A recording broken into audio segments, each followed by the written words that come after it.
This realm is where creation actually exists. And part of the issue is that more people just want to learn how to make money just so they can fucking blow it. Very few people want to make money so that they can have money consistently, ongoingly. And that's the fucking problem. Welcome. Today, you're going to hear me bitch about a couple things that I haven't bitched about before.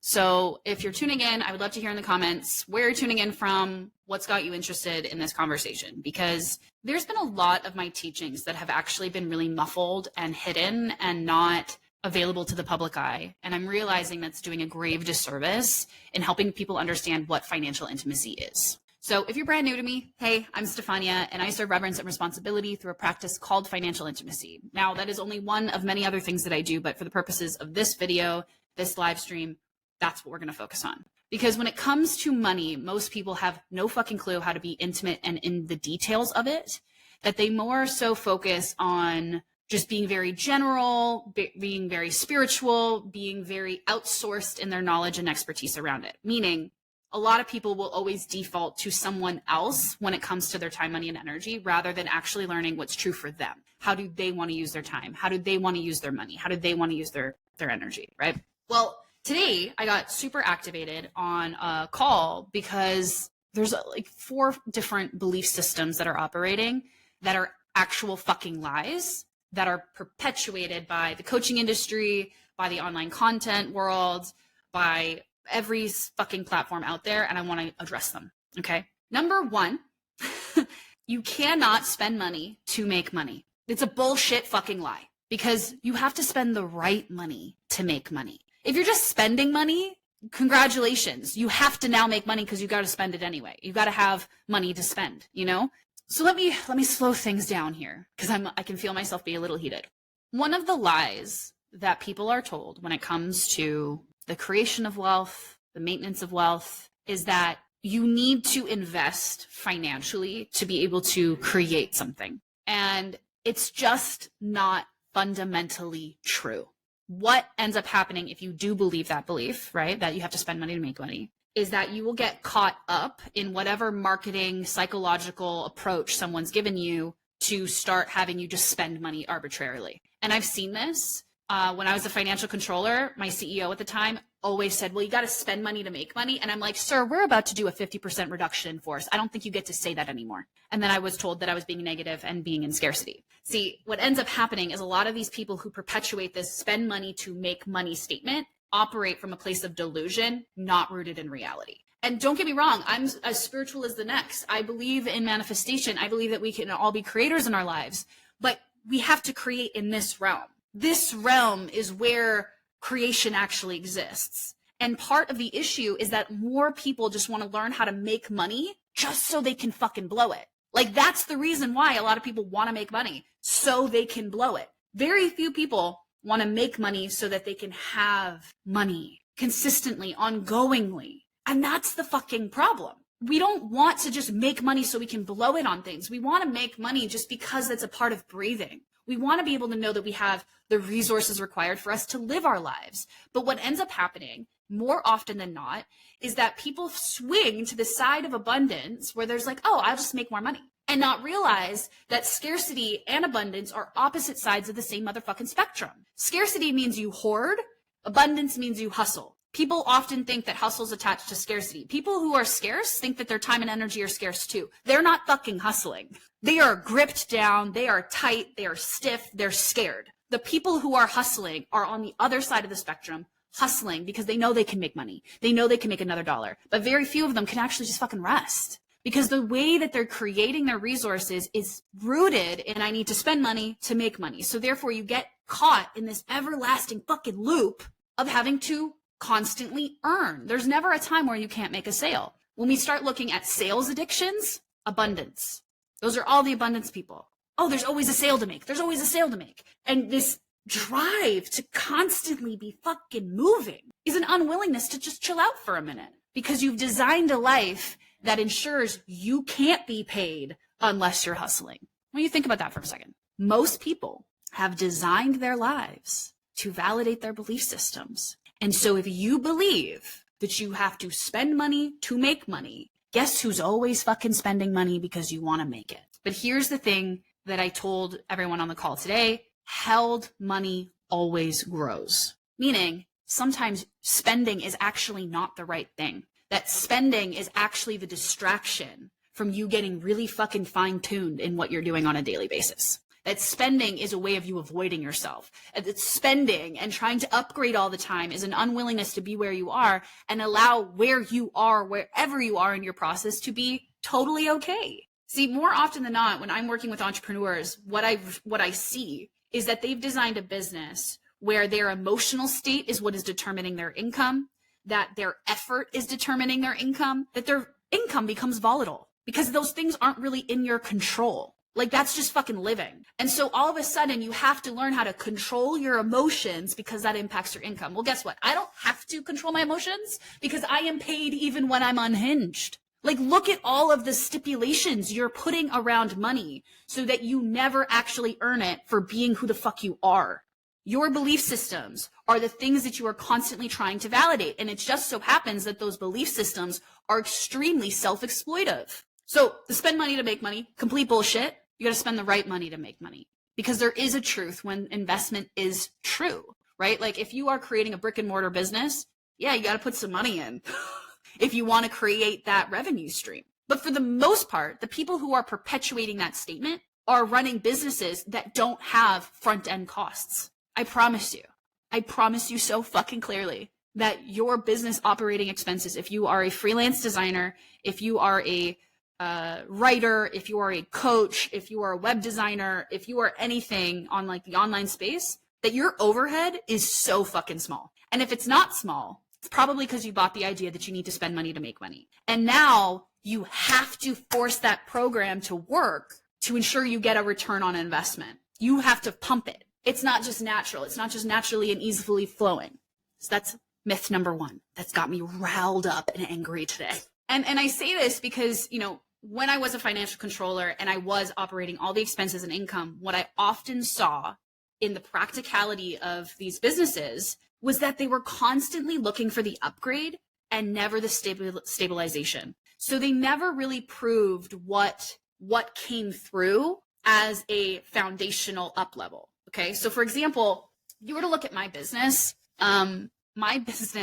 is like just constant incline. I have no plateaus in my business, like ever. It's just like this really steady, consistent fucking incline. Like, it's great. And because my business operates in a very particular percentage basis, meaning a percentage goes to my taxes, a percentage goes to my investments, a percentage goes to my my savings. Like, I operate in percentages, meaning that my income, my personal income also grows, right? Like, it's just how I operate my business. So it doesn't matter if I go up or down, my shit's always covered. However, that didn't mean that I didn't invest where necessary. In fact, this month, I invested in a brand new software to manage my client payments.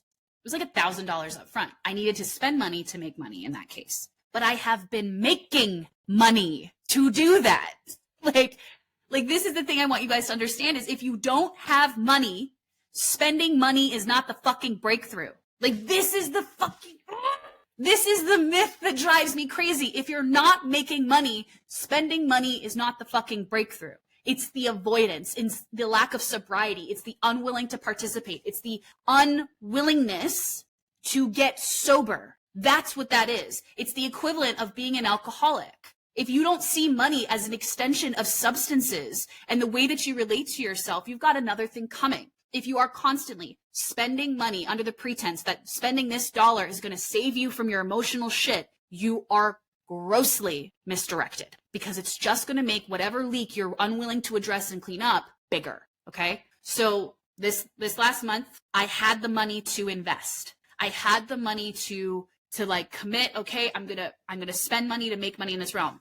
Within 3 days, I did make that money back, but I didn't make it as the force to make me make money. That doesn't fucking work. And more often than not, what happens is that you're spending money under the pretense to make money, but you're netting nothing. Meaning, most people are living off of debt. And so the spend money to make money is actually use debt to make money, but it doesn't get you out of debt. Yeah, it might have repaid for whatever program you invested in, but it didn't get you out of debt by any means because you've been buying into this fucking belief system. So that takes us off to the next myth, fucking money lies that you've been told, that you can just use debt to invest. Not if you're unsober about it.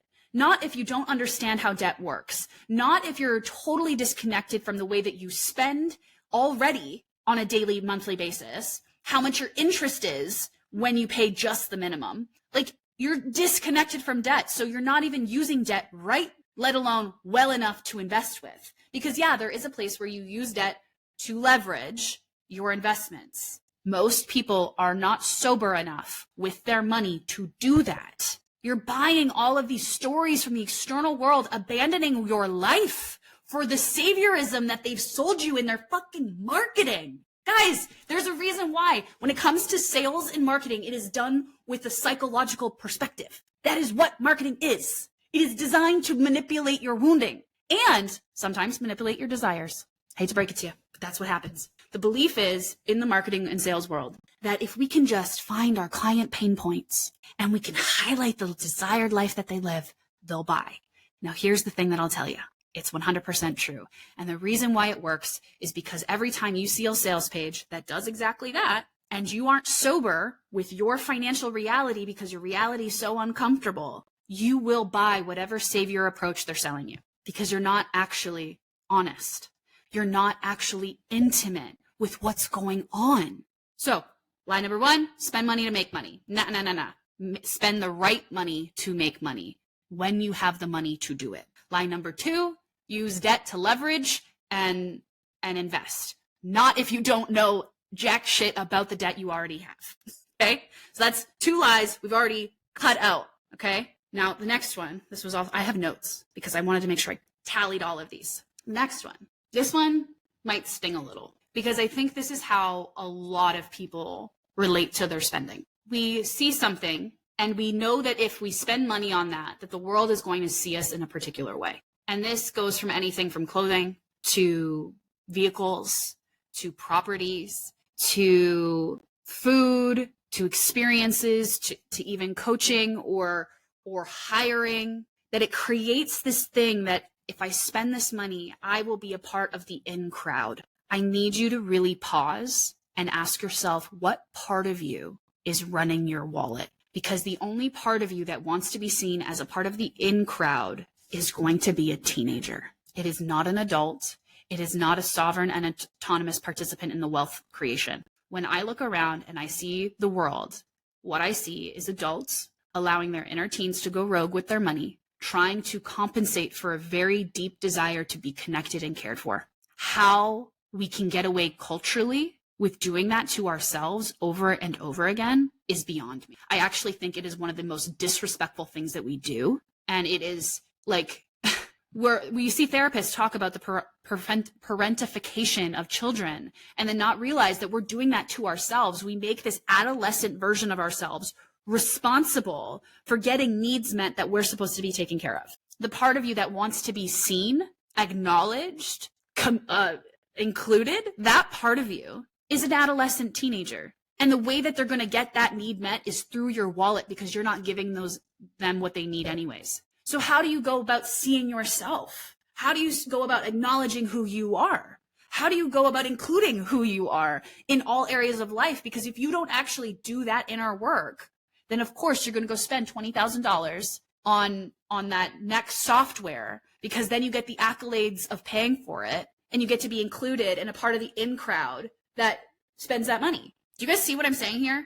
We end up spending money to be seen as impressive rather than spending money because it's fucking true. This is why financial intimacy is so fucking important, because we have these aspects of ourselves running fucking rogue, ensuring that we never be able to experience or hold wealth in this fucking lifetime. Because here's the thing that I want to say is like wealth, you can define it however you want. For me, and the people that come work with me, wealth is having the time, the money, and the energy to afford to live your life as you define it. Part of the issue is that we're not defining it for ourselves. We're letting our culture, our society, our education, our peer groups, our family define it for us, and then wonder why we're suffocating and having nervous fucking breakdowns at 40. That is the way that it has always been, and I'm not fucking interested in that. I want to ensure that I've got the time, the money, the energy to live my life as I define it.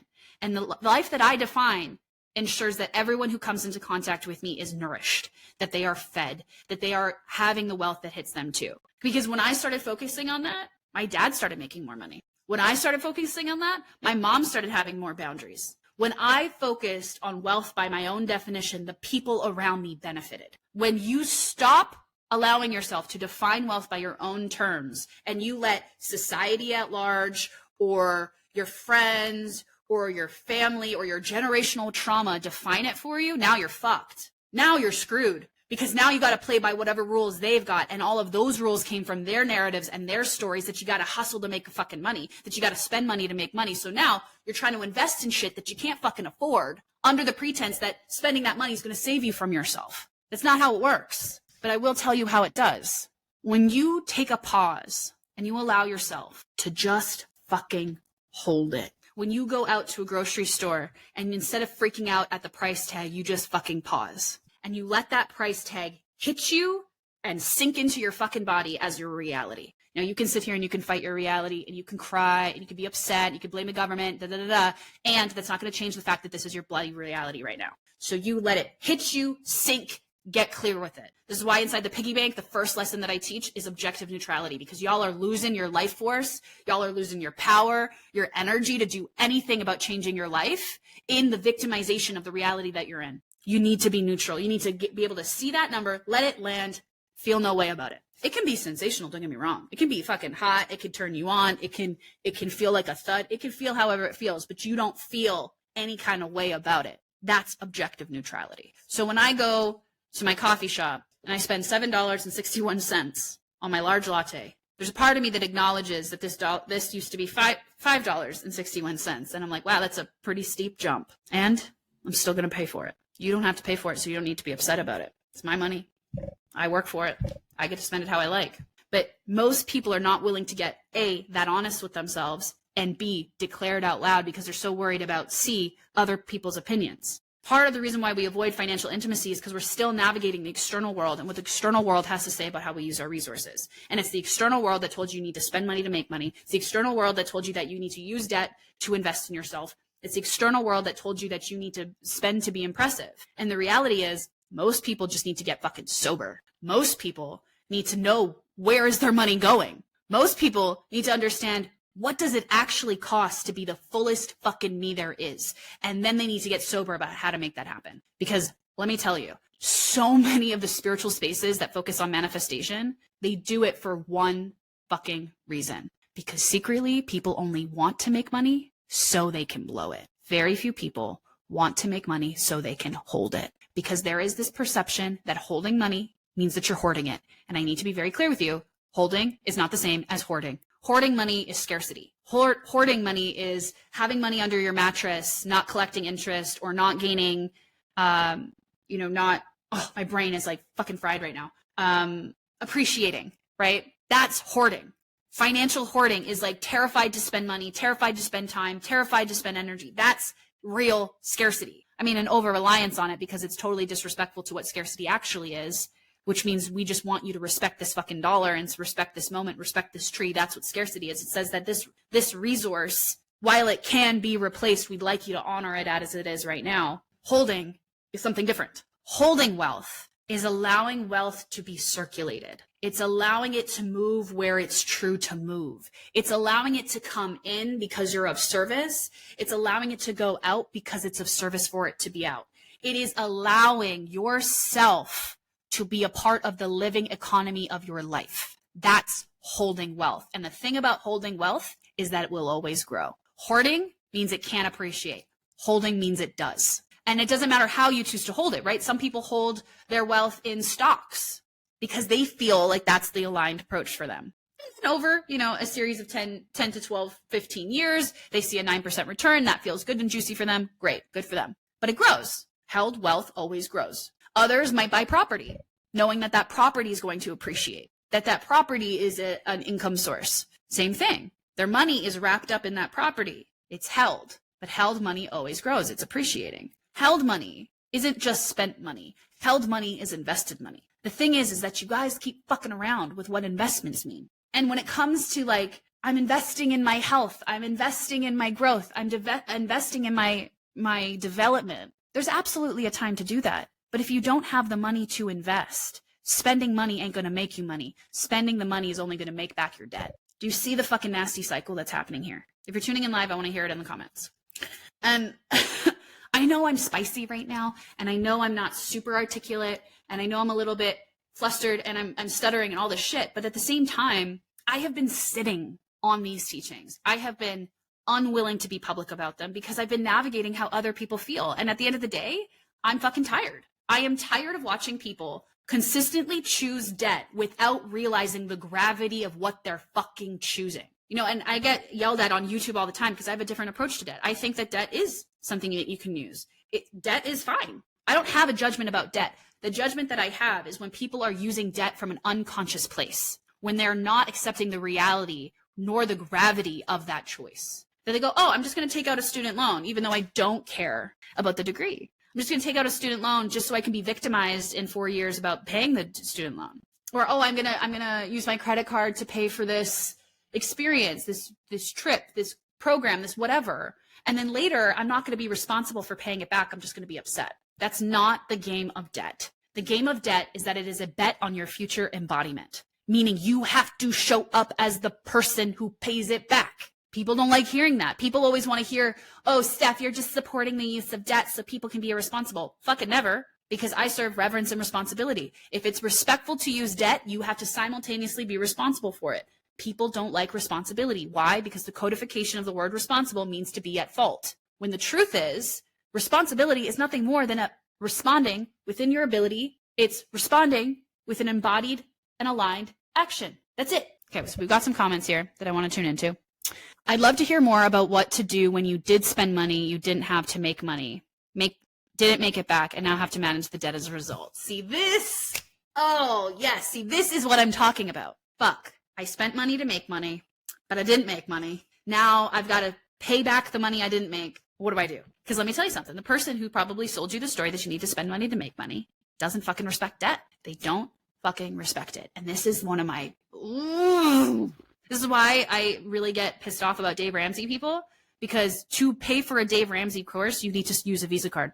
I mean, sure, you can use a debit interact, but that's not how most people are paying for those fucking programs. They're literally using the credit card system without acknowledging how to use it. So here's the thing that you need to recognize. I didn't have the money when I invested in this thing. What was the voice that was in my head that told me to do it? Because I can guarantee you it wasn't a reverent one. Because sometimes you're going to spend money you don't have, but the voice that's telling you to do it is very fucking different. We just had this conversation in Bank Gold, which is my coaching level of my general membership for financial intimacy. And this was the conversation that came up because she was like, oh, it's my fucking mother. I can hear my mom telling me that I need to go do this thing, and I'm having like this adolescent reaction to it. So what happens? Your inner teen goes rogue with your money and says, well, now I have to conform and listen to mommy, or rebel and don't listen to mommy and do whatever the fuck I want. Like, you're literally activating old wounds through your money. A reverent voice, a deeply embodied, respectful voice, is one that is super fucking humble. It's one that is super fucking honest. It's also one that does not buy the delusions of what's possible. A lot of people say when they come to work with me, it's like leaving Vegas and going to a luxury retreat in Montana, like a rehab, because you've been sold all of these really fantastical fucking things that, like, you're just going to make so much money and you're just going to never have to worry about it again. And guess what I'm going to tell you is, even if you make 6 figures, even if you make 7 figures, even if you profit 8, you're still going to have to think about money.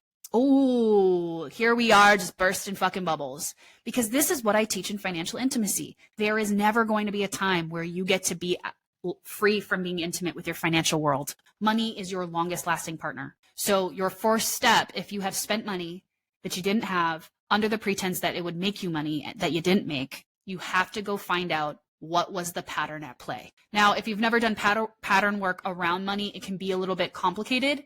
It's best to write it out as like, try to find the character that's at play. It might be a mom, it might be a grandparent, it might be like a personality. Like maybe Dave Ramsey's in your head. I don't fucking know. But You have to find out who that is, because then that is the voice you need to watch out for, because it's going to have you choose from a place of lack of sovereignty, not from a place of autonomy, where you are like sovereign, you're clear, you're honest. Because don't get me wrong, I have spent money I didn't have on this like luxury retreat. Okay, it was 4 days. It was my first ever big luxury thing. And at the time, I was a financial controller for a startup, which meant that I had startup income, which wasn't much. And I had this choice inside of me where it was like, do I want this? I do. Do I have the financial capacity? Not at this moment, but can I do payments? And I was like, you know what? I can. I can shift some things around that feel good to shift, and I can do that. I ended up paying it off in 3 years because it became this commitment of, I want to do this for me. I am clear that even if there is never a return on investment, that I'm willing to pay this. That's the thing, is that one of the other money lies that you're told is that everything has to have a return on investment, which means that when it doesn't, you feel regret and resentment. And regret and resentment are nothing more than you misallocating your resources. The resource isn't money, though. It's your energy. It's your life force. It's your sovereignty that got misplaced. You thought that spending $5,000 was worth it if you got an ROI.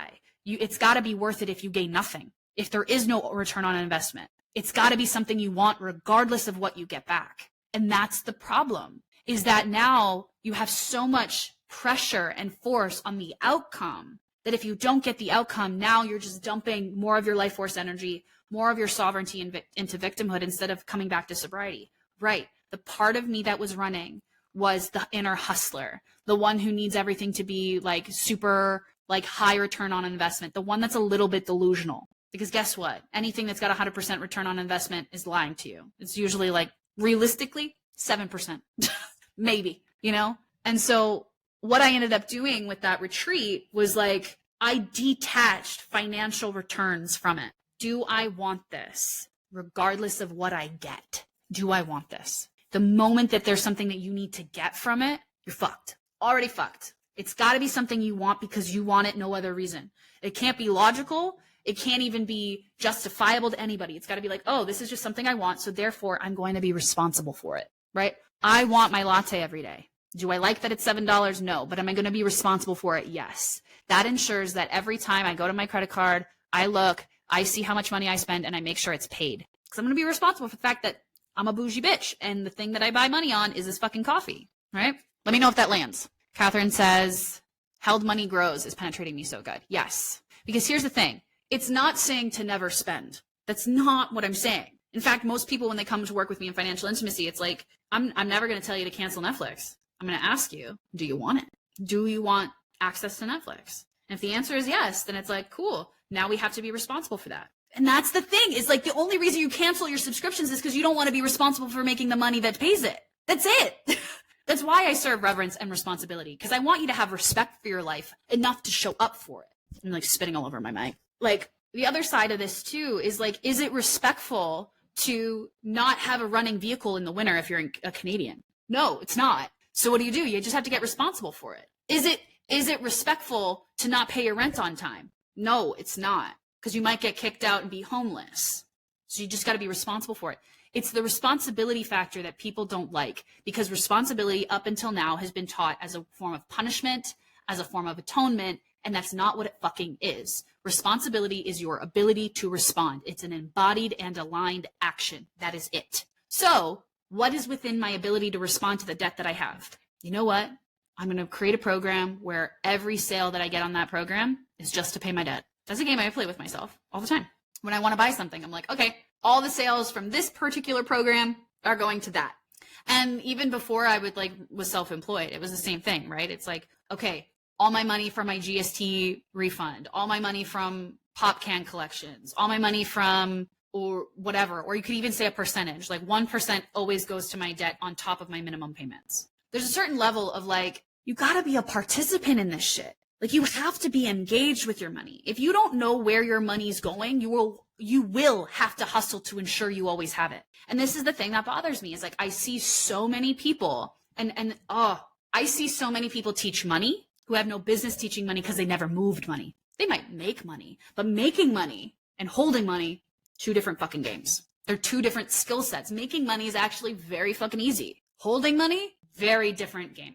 So what you'll see is that the people who know how to make money will spend a shit ton of money. And not necessarily on things that are true, but things that make them impressive, things that make them more money, things that allow them to feel good about spending money, but not necessarily because it's true for them. It's about how they appear. It's about the ego. It's about who you think you will be if you spend the money, not who you genuinely want to be as a factor of honoring yourself today. Okay? Is this making sense? Buy vending machines. Buy a vending machine only if it's true for you. Because guess what? I sure shit do not want to show up filling fucking vending machines. I don't want to manage payroll to have somebody go fill a fucking vending machine. That's just not how I want to use my life. But if it's true for you, go ahead. If you feel turned on and lit up about buying vending machines and that feels like a really solid way to make money for you, do it. If it doesn't, and the only reason you're doing it is because you want a return on investment, you've already done it for the wrong reasons. You're looking for a get-rich-quick scheme, and that get-rich-quick scheme will become your prison. I promise you. I promise you. Okay? Taking me to church. Good. Somebody needed to get the voice of God in you. Okay? So listen, I don't want people using debt to come work with me, meaning like they cannot afford to do it. And this is why I have programs that A, are really fucking affordable, and B, I reject people for my programs all the fucking time.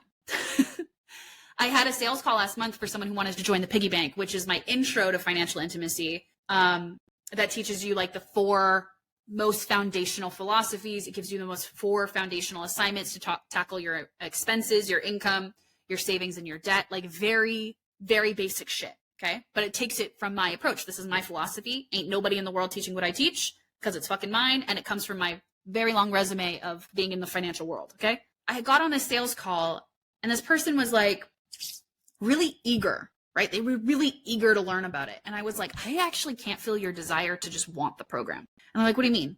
And it's like, well, you're so eager for the return on the result. And you want me to sell you on the return on result, but like that would actually only feed into the part of you that is willing to sell your soul for money. You guys see how you put me in such a weird position? I don't want to do that. I do not, under any conditions, want you to continue selling your soul under the pretense of making more money.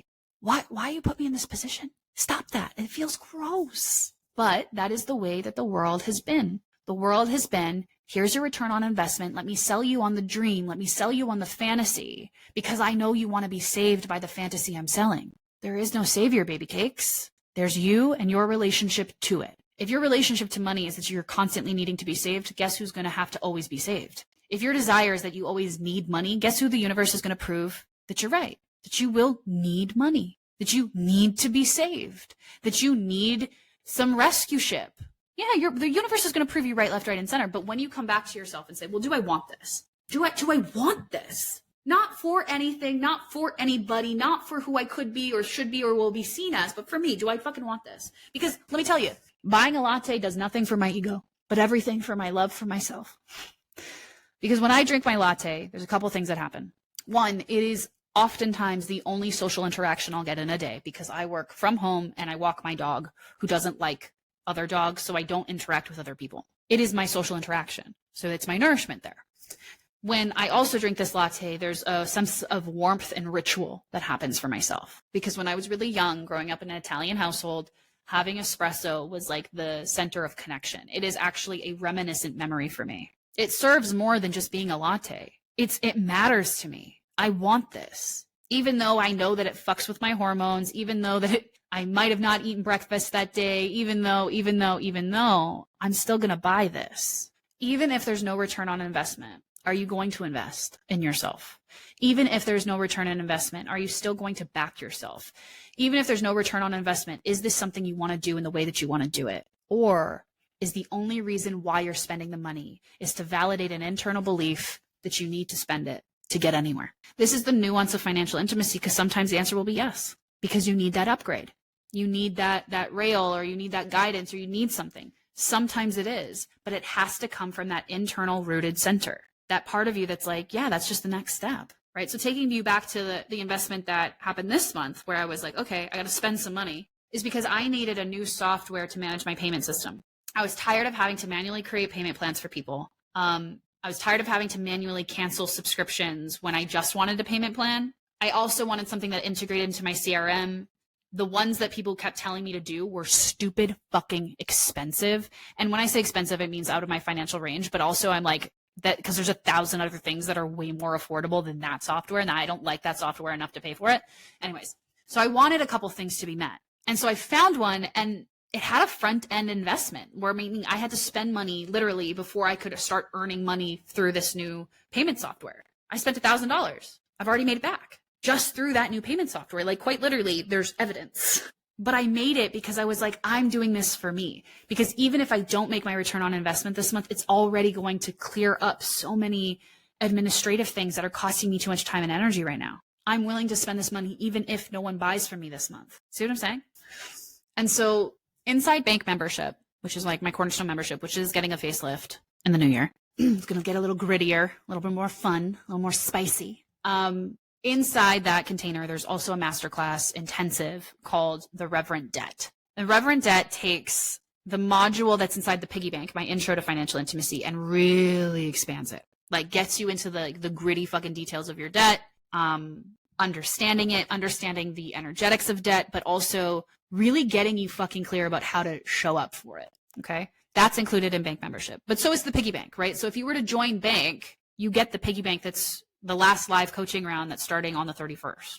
It's like probably the smartest choice, right? But if you can't afford $188 a month Canadian, I don't want you forcing yourself to. That doesn't feel good because then all of a sudden the pressure that you're going to apply to yourself doesn't actually get you sober. It just creates a whole new set of rules and indoctrination that doesn't fucking work for your life. If you feel called to it and you're like, you know what, $188 for a monthly call, basically full access to the courses and programs. Yeah, that feels like a next move for me. Then great. You can message me for the link.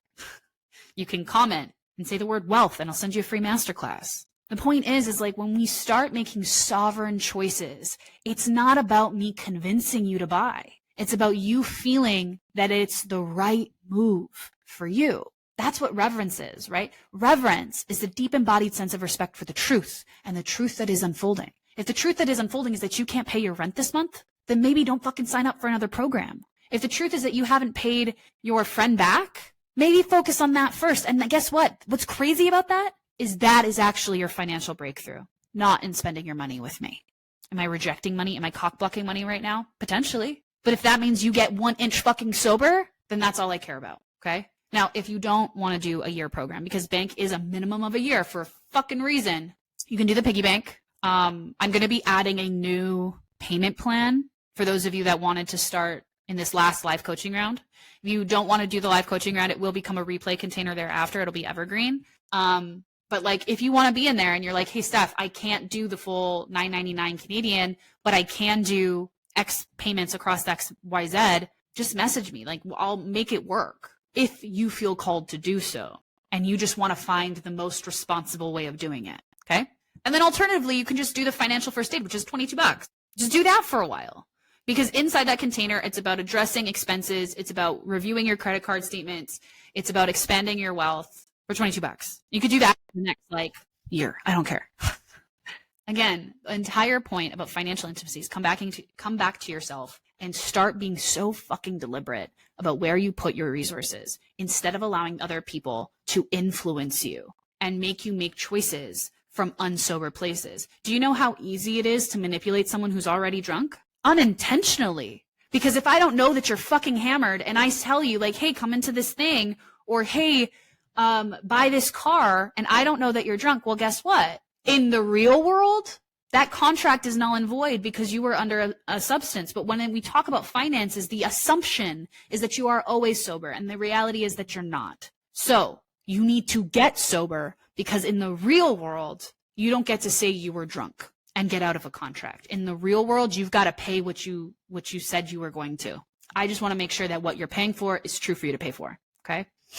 I want to work a job. This is a comment. I want to work a job that I feel energized and focused in what pays me well, but I always hear a lot of the time that you don't have the skills. You'll have to work less desirable jobs that don't pay as well. Here's the thing. There are infinite ways to develop skills. My recommendation is always to develop the skill on someone else's dime and get paid for shitty work. There is an acknowledgement that if you don't have the skill to do a job, you need to learn that skill. So if you have the skill to do that job, then that's bullshit, right? Like if, for example, if I have the skill to do web design, someone saying that I haven't done web design means I have to be paid less. That's a lie. But if I don't have the skill, the game isn't about being paid well. The game is about developing the skill. Like there's no working less desirable jobs. What's the skill you want to develop? Get paid to develop the skill. You might not be shit ton great pay, but it's being paid to develop the skill. You see what I'm saying? I'm separating it out for you, because what can happen is we start to get really entitled, and this is something that we talk about in bank as well. We get entitled for a reality that does not exist. If you do not have the skill to be paid, you need to develop the skill, not to be paid. Okay? And then the thing is like, we get into this spot of like, if you really like what you do, you'll do it for free. Don't do it for free is what I'm inviting you to do. I'm saying get paid to develop the skill. But like ultimately that's what it is like if you're excited about the skill that you're developing, you're excited about whatever comes with you. And then as you develop the skill, you create standards for yourself and that people want to pay for, right? Like there's a lot of because financial intimacy is such like my programs are really accessible. They really are, especially for one, the skill that I have, the expertise that I have, and my particular way of delivering it. I could be charging a lot more for these programs, and people who are in my programs know that, but that's not what these programs are for. These programs are not about me getting paid the fair compensation for my skill set. These particular programs are about you getting sober. That's it. Because once you're sober and you feel called to work with me in any of these other places, you'll have the money that's right and true to pay me for the value that it is. That's my internal space, right? Like if you're coming into Glamour, you ain't going to get Glamour for $188 a month. Like that's just not going to happen. If you want to come into the mastermind that's happening in March, you're not going to get that for the price that you think you wanted at. Like you're getting shit that I have worked a decade on becoming an expert in those programs. So there's a price tag that's appropriate. These ones take full advantage of my willingness to give it to you for at this price, because I'm also willing to do this at any price. I don't need to be charged this delicious amount for these programs because I'm willing to do it. Because at the same time, I'm developing skill to work with people from all kinds of backgrounds. See what I'm saying? Good. Great. Okay. Thank you guys so much for letting me rant today. So let's summarize. What are the lies that you've been told? The lie of you need to spend money to make money. Nay. You need to spend the right money to make money. The lie of leverage debt for investments. Nay. Know what debt is before you even consider playing that game. So it's not a complete false lie. It's just omitting a lot of information that most people don't know to get.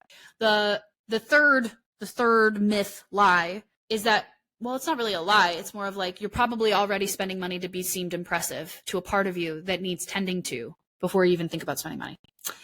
And the truth, so it's 3 lies and a truth today. The truth is held money always grows. Respected money always comes back. Honored money wants to see more of you. You can go ahead, you can learn how to make $100,000 today, but you're just going to blow it because you can't hold it. Holding money, making money are 2 different skill sets, and you've got to really look at why you want to make money. If you just want to make money to blow it, it's kind of the equivalent of saying, I just want to go on a date to get laid. You don't actually want a relationship with money. You just want a one-night stand, a quick hit. Then there's the rest of us who truly want to have a lush, nutritive, expansive relationship to money. And that means we're going to tend to it every single day. We're going to work on that relationship. We're going to communicate what we want. We're going to show up to our responsibilities. We're going to really be committed. Then money be a part of our lives. And if that's something you want to do, send me a message and we'll talk about what's the best first step for you for where you are. And sometimes that's going to be the most uncomfortable because you have to be really honest about where you are. And, you know, Mike Todd, who's a pastor in Atlanta, I watch his content, and regardless if you're religious or not, there's something that he said that I really love, and I've been repeating it ad infinitum lately. But it's, and whether or not you resonate with, hold on, I'm muted. I think I'm back. Whether or not you resonate with the word God, you can pick whatever word, right? You can say universe, spirit, source, whatever. I don't fucking care. But the point is that God doesn't bless who you think you are. God blesses who you actually are. And not everyone's honest about who they are, where they are, as they are in their process. And Mike goes on to give an example of, like, if you're in a city that you don't know and you want to get somewhere, you go into the GPS. The GPS always asks, where are you? And if you can't be honest about where you are, the instructions that you're given will always be wrong. So you have to get really honest about where you are right now. If you are in a spot where you cannot afford to invest in something, then where your energy needs to be is to get sober around where your money is and why. Oh, is my sound still off? Don't worry, this is also going to go on YouTube so you can rewatch it without the sound being cut off. You have to be really honest about where you are to get the right instructions. Okay? So that's where I'm going to let go. I'll post the replay on YouTube. And I know for those of you watching on YouTube, my eyesight is not always on the camera. I'm working on it. It's a skill that I'm learning to develop. I'm not getting paid to make really great YouTube content yet because I'm learning how to do that. Right? Yeah. So I want to leave you guys there. If you're interested in working on your financial intimacy around getting sober, let's talk about where you are and what is the most reverent next step. Trust me, even if you want one of my upper programs, if you can't afford it, I'm going to have to say no until you've done the work to integrate your own sobriety at the level you are. There is a certain point where you will reach a level of financial sobriety and a financial intimacy where you can invest, where you're like, okay, it is time to spend money, but you're spending the right money to make money. You're spending the resonant money, the true money, the aligned money to make more money. Okay? Sweet. Have a fabulous rest of your day, and I will talk to you later. Thanks for watching. If you enjoyed this video, be sure to click subscribe and hit the notification bell so you never miss an update. And if you want to dive deep into this kind of self-discovery that directly impacts your wallet, head to financiallyintimate.com to learn all about my courses and experiences. Building financial intimacy is about discovering the truth of who you are so you can have the wealth you desire without sacrificing yourself for it.